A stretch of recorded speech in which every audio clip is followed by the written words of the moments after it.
మంచి జ్ఞాపక శక్తి కలిగి ఉండడం, మెదడు చురుగ్గా ఉండడం మన డైలీ లైఫ్లో ఎంతో అవసరం. మరి అలా ఉండాలంటే ఏం చేయాలి అంటే మీ డైలీ రొటీన్లో చిన్న చిన్న మార్పులు చేసుకుంటే చాలు. అవేంటో ఈ వీడియోలో చూద్దాం.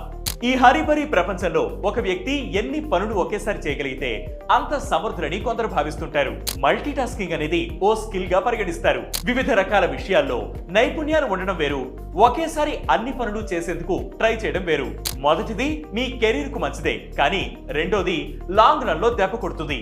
మల్టీ టాస్కింగ్ వల్ల మీరు ఓ పనిపైన దృష్టి సారించలేకపోవడం సహా జ్ఞాపక శక్తి క్షీణిస్తుంది. కాబట్టి ఒకసారి ఈ పని మీదనే ధ్యాస పెట్టడం మంచిది. దీనివల్ల కాన్సంట్రేషన్ పెరగడమే కాక ప్రొడక్టివిటీ పెరుగుతుంది. Creativity, focus, decision making skills పెరగాలంటే కనీసం 7 నుంచి 8 గంటల నిద్ర పడుతుంది. మంచి నిద్ర ఉండడం వల్ల మీ మెంటల్ ఎనర్జీ రీస్టోర్ అవుతుంది.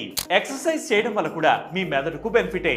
జస్ట్ 30 నిమిషాలు వాకింగ్ చేసిన చాలు, మీ బ్రెయిన్ యాక్టివ్ గా పనిచేస్తుంది. ఒమేగా 3s యాంటీ ఆక్సిడెంట్లు, విటమిన్లు ఎక్కువ ఉండే ఆహారాన్ని తీసుకోవాలి.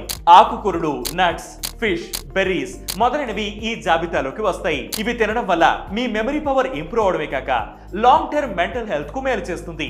రోజుకు 10 నిమిషాలు మెడిటేషన్ చేస్తే ఒత్తిడి తగ్గి కాన్సంట్రేషన్, మెమరీ పవర్ పెరుగుతాయి. పుస్తకాలు చదవడం, పజిల్స్ సాల్వ్ చేయడం, కొత్త స్కిల్స్ నేర్చుకోవడం వంటివి కూడా మీ మెదడును చురుకుగా ఉండేలా చేస్తాయి. మీ బ్రెయిన్ ఫంక్షనింగ్ పర్ఫెక్ట్ గా ఉండాలి అంటే ఎప్పటికప్పుడు నీరు తాగాలి. కాస్త నీరు తాగడం తగ్గినా అది మెదడు పనితీరుపై ప్రభావం చూపిస్తుంది. ఇక ఫైనల్ టిప్, ఇతరులతో మంచి రిలేషన్స్ మెయింటైన్ చేయడం.